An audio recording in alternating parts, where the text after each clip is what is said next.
അസ്സലാമു അലൈക്കും. എനിക്ക് ചോദിക്കാനുള്ളത്, റിനൈസൻസിൻ്റെ മുമ്പ് ശേഷവും ശാസ്ത്രം രണ്ട് തരത്തിലാണ് മതത്തിനെയും ദൈവത്തിനെയും സമീപിച്ചത്. അതായത് റിനൈസൻസിന് മുമ്പ് ഗോൾഡൻ ഏജിലെല്ലാം ബാഗ്ദാദിലും ഇസ്ലാമിക് സ്കോളേഴ്സ് ഒരുപാട് ഇന്നോവേഷൻസും ഒരുപാട് കോൺട്രിബ്യൂഷൻസും നമുക്ക് തന്നിട്ടുണ്ട്. പക്ഷേ എന്തുകൊണ്ടാണ് ഓരോ കോൺട്രിബ്യൂഷൻസ് ഇപ്പോൾ അധികം ആൾക്കാർ അറിയാത്തത്? രണ്ടാമത്തത്, അതിനുശേഷം, അതായത് റിനൈസൻസിന് ശേഷം, അതായത് ദൈവമില്ല അല്ലെങ്കിൽ മതമില്ല, മതം നല്ലതല്ല എന്നുള്ള രീതിയിലേക്കാണ് ശാസ്ത്രം മുന്നോട്ട് വെച്ചൊരു ഐഡിയോളജി. അവിടെ ആരുടെയെങ്കിലും ഒരു ഇടപെടലുണ്ടായിരുന്നോ? അല്ലെ എന്തുകൊണ്ടായിരിക്കും അത് എന്നുള്ളതാണ്. പ്രസക്തമായൊരു ചോദ്യമാണ്, വളരെ വിശദീകരിച്ച് പറയേണ്ടുന്ന ഒരു കാര്യം കൂടിയാണ്. എന്നാലും പരമാവധി പെട്ടെന്ന് പറഞ്ഞു തീർക്കാൻ ശ്രമിക്കാം. ഇവിടെ എന്തുകൊണ്ടാണ് ഈ റിനൈസൻസിന് മുമ്പുള്ള, പ്രത്യേകിച്ചും ഇസ്ലാമിക സംസ്കാരത്തിൽ നിന്നുള്ള ശാസ്ത്രജ്ഞന്മാരെ നമ്മൾ കാണാത്തത്? ശരിക്കും നമുക്ക് അനുഭവിക്കുന്ന ഒരു കാര്യമാണ്. നമ്മൾ സ്കൂളിൽ പഠിച്ച, അല്ലെങ്കിൽ പോട്ടെ, ശാസ്ത്രജ്ഞന്മാർ എന്ന് പറയുമ്പോൾ നിങ്ങളുടെ മനസ്സിലൊക്കെ വരുന്ന പേരുകൾ എന്തൊക്കെയാണ്? ഒരു ഭാഗത്ത് ആർക്കിമിഡിസ്, അത് ഇത് എന്ന് പറഞ്ഞിട്ടുള്ള കുറച്ച് ഗ്രീക്ക് ശാസ്ത്രജ്ഞന്മാർ വരും. പിന്നെ ആരാ വരിക? പിന്നെ പെട്ടെന്നൊരു ജമ്പാണ് അല്ലേ? ആ BC കാലഘട്ടങ്ങളിൽ നിന്ന് പെട്ടെന്നൊരു ജമ്പാണ്. പിന്നെ നമ്മൾ കാണാം യൂറോപ്യൻ അല്ലേ, ന്യൂട്ടൺ, ഐൻസ്റ്റീൻ എന്ന് പറഞ്ഞിട്ട്. അതെന്താ, അതിൻ്റെ ഇടയിൽ ഒന്നും സംഭവിച്ചില്ലേ? സംഭവിക്കാത്തതാണോ? അല്ല, ഇവിടെ ശാസ്ത്രജ്ഞന്മാരുണ്ടായിരുന്നു, ശാസ്ത്ര പഠനമുണ്ടായിരുന്നു.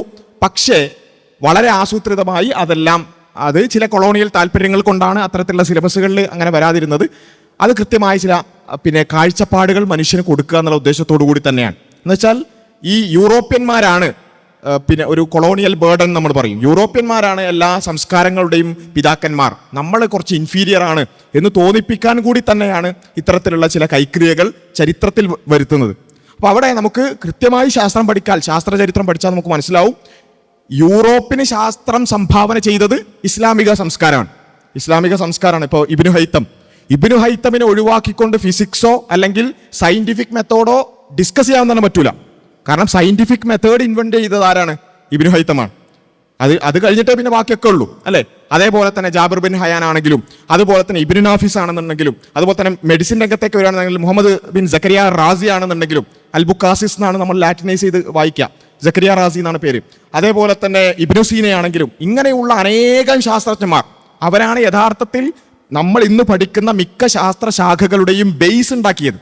ആ ബേസിൽ പിന്നെ കെട്ടിപ്പടുക്കുകയാണ് യഥാർത്ഥത്തിൽ കോപ്പർനിക്കസും അതുപോലെയുള്ള ആളുകളും, പിന്നെ അതിനുശേഷം ന്യൂട്ടണോ ഐൻസ്റ്റീനോ ഒക്കെ ചെയ്തിട്ടുള്ളത്. അപ്പോൾ ഇത് നമ്മൾ വളരെ ബോധപൂർവം അത് ഒമിറ്റ് ചെയ്യപ്പെടുന്നൊരു സംഭവമുണ്ട്. അപ്പോൾ അത് നമ്മൾ ആസ് വിദ്യാർത്ഥികൾ നമുക്ക് ചെയ്യാൻ പറ്റുന്നത് ചരിത്രം പഠിക്കുക. പ്രത്യേകിച്ചും ഗോൾഡൻ ഏജ്, 1001 ഇൻവെൻഷൻസ് എന്ന പേരിൽ പുസ്തകങ്ങളുണ്ട്, BBC-യുടെ ഡോക്യുമെൻ്ററി ഉണ്ട്. അതൊക്കെ നമുക്ക് കണ്ടാൽ വലിയ ഇൻസൈറ്റ്സ് കിട്ടും. ചുരുക്കി പറയാനുള്ളത് കൊണ്ട്, അല്ലെ സമയത്തിൻ്റെ പരിമിതികളുകൊണ്ട് അത് അവിടെ നിർത്തുകയാണ്.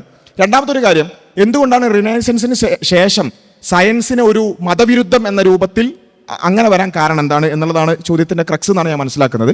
അതിന് ആ സാഹചര്യം കൃത്യമായിട്ട് നമ്മൾ മനസ്സിലാക്കണം.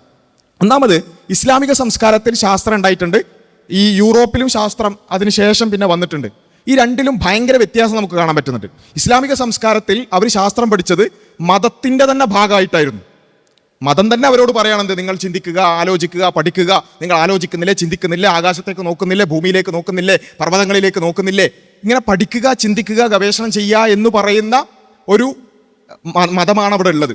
ആ മതത്തിൻ്റെ കൂടി ഭാഗമായിട്ടാണ് ഇസ്ലാമിക സംസ്കാരത്തിൽ ശാസ്ത്രജ്ഞന്മാരുണ്ടായിട്ടുള്ളത്. അതുകൊണ്ടാണ് മിക്ക ഇസ്ലാമിക സംസ്കാരത്തിലെ ശാസ്ത്രജ്ഞന്മാരെ നമ്മൾ നോക്കിയാലും അവരൊരേ സമയം വല്ല ഫിഖ്ഹി പണ്ഡിതനോ അല്ലെങ്കിൽ അങ്ങനെയുള്ള ഇസ്ലാമിക സ്കോളറോ ആയിരിക്കും, അതേസമയം ശാസ്ത്രജ്ഞനോ ആയിരിക്കും. ഇങ്ങനെ ആയിരുന്നു നമുക്ക് കാണാൻ പറ്റും. പക്ഷേ യൂറോപ്പിൽ അങ്ങനെയല്ല. യൂറോപ്പിൽ നേരെ തിരിച്ചാണ് നമുക്ക് കാണാൻ പറ്റുക. അതാണ് ഞാൻ പറഞ്ഞത്, അവിടുത്തെ സാഹചര്യം മനസ്സിലാക്കണം എന്നുള്ളത്. യൂറോപ്പിൽ അവിടെ യഥാർത്ഥത്തിൽ ഒരു പൗരോഹിത്യ ഭരണമായിരുന്നു ഉണ്ടായിരുന്നത്, ഒരു ചർച്ചിൻ്റെ ഭരണമായിരുന്നു ഉണ്ടായിരുന്നത്. ആ ചർച്ച് പ്രധാനമായും എല്ലാ തരത്തിലുള്ള വിജ്ഞാനങ്ങളോടും പ്രകാശത്തോടും പുറംതിരിഞ്ഞു നിൽക്കുന്ന ഒരു സംവിധാനമായിരുന്നു അവിടെ ഉണ്ടായിരുന്നത്. അതുകൊണ്ട് തന്നെ അവരുടെ സത്യവേദ പുസ്തകം എന്ന് അവർ വിചാരിക്കുന്ന ആ ഒരു കാര്യത്തോട് വിരുദ്ധമായ ഏതെങ്കിലും അഭിപ്രായത്തെ ടോളറേറ്റ് ചെയ്യാൻ പറ്റാത്ത രൂപത്തിലായിരുന്നു അവിടെ ഉണ്ടായിരുന്നത്. അത് ചിന്ത, പഠനം, ആലോചന, അത് ഒന്നും പാടില്ല എന്ന ഒരു ഏകാധിപത്യ സ്വഭാവമായിരുന്നു അവിടെ ഉണ്ടായിരുന്നത്. അവിടെ വരുന്ന ശാസ്ത്രജ്ഞന്മാർ സ്വാഭാവികമായിട്ടും അവർ വളർന്നു വരുന്നത് ഈ പറഞ്ഞ ചർച്ചിനോട്, എന്നുവെച്ചാൽ അവർ കാണുന്ന മതത്തോട് പടവെട്ടിക്കൊണ്ടാണ്, അവർ കാണുന്ന പുരോഹിത മതത്തോട് പടവെട്ടിക്കൊണ്ടാണ് അവർ ശാസ്ത്രം പഠിക്കുന്നതും ശാസ്ത്രം ഗവേഷണം ചെയ്യുന്നതും. ബ്രൂണോയുടെ കഥ നമുക്കറിയാം, കോപ്പർനിക്കസിന്റെ കഥ അറിയാം. ചില ആൾക്കാരെ ചുട്ടുകൊന്ന ചരിത്രം നമ്മൾ കേട്ടിട്ടുണ്ട്.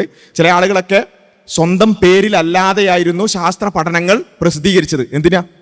സ്വന്തം പേരിൽ പ്രസിദ്ധീകരിച്ചാൽ തലപോകും എന്നുള്ളത് കൊണ്ട്. ഇങ്ങനെ ഒരു സാഹചര്യം അവിടെ ഉണ്ടായിരുന്നു. എന്ന് വെച്ചാൽ ശാസ്ത്രം പഠിക്കണമെന്നുണ്ടെങ്കിൽ നിങ്ങൾ മതത്തോട് എതിരിട്ട് വേണം, മതത്തോട് യുദ്ധം ചെയ്ത് വേണം ശാസ്ത്രം പഠിക്കാൻ എന്നൊരു സാഹചര്യം, ഒരു സാമൂഹ്യ സാഹചര്യം അവിടെ ഉണ്ടായിരുന്നു. അതൊരു യാഥാർത്ഥ്യമാണ്. ആ മതം യഥാർത്ഥത്തിൽ ആ മതം അങ്ങനെ തന്നെ പറയുന്നത് കൊണ്ടാണോ? അങ്ങനെ ആയിരിക്കില്ല. അവിടെയുള്ള അന്നത്തെ സാഹചര്യത്തിൽ ചർച്ച അങ്ങനെ ആയിരുന്നു പെരുമാറിയിരുന്നത്. അതുകൊണ്ട് തന്നെ ശാസ്ത്രജ്ഞന്മാർ മതത്തോട് പടവെട്ടിക്കൊണ്ടായിരുന്നു യൂറോപ്പിൽ ശാസ്ത്രം വളർത്തിയത്. അതുകൊണ്ടാണ് സ്വാഭാവികമായും ആ ശാസ്ത്ര വളർച്ചയുടെ ഒരു ടോൺ എന്ന് പറയുന്നത്, അതിൻ്റെ ഒരു പിന്നെ ഓറിയന്റേഷൻ എന്ന് പറയുന്നത് മതത്തെ എതിർത്തുകൊണ്ട്, മതത്തോട് പടവെട്ടിക്കൊണ്ടുള്ള ഒരു വിജ്ഞാന സമ്പാദനം എന്ന രൂപത്തിലായി.